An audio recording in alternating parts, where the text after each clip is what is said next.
2,500 years ago in ancient Greece, while his peers were debating whether the world was made of fire or water, a philosopher named Parmenides of Elea made a bold and bizarre declaration.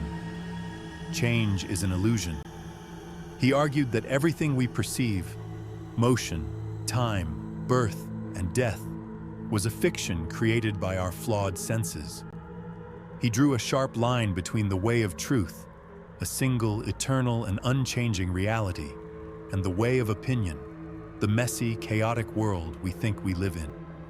He claimed we are tricked by appearances, and true reality can only be accessed through logic, not our senses.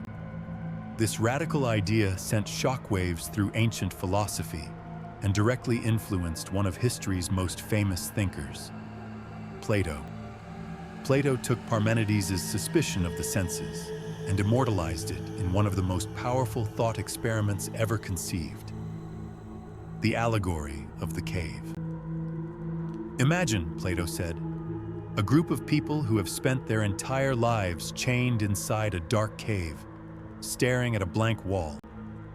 Behind them, a fire burns, and puppeteers cast shadows on the wall in front of the prisoners. For these prisoners, the shadows are reality. It's all they've ever known. They give the shadows names, study their movements, and believe them to be the full extent of existence. Now, imagine one prisoner is freed. He's forced to turn and see the fire and the puppets. The light would hurt his eyes, and the objects would seem less real than the shadows he's used to. If he were then dragged out of the cave into the sunlight, he'd be totally overwhelmed. But eventually, his eyes would adjust, and he'd see the true world.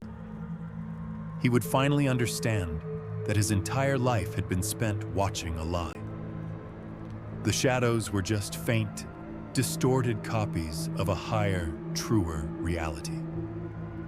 This allegory is a powerful metaphor for our own condition. It suggests what we call everyday reality is just a collection of shadows, a filtered version of the truth. For Plato, the real world was a realm of perfect, unchanging forms or ideas, which our sensory world merely imitates. This foundational idea that our perception isn't a direct line to the truth, but an interpretation at best and a deception at worst, is what philosophers now call the problem of perception.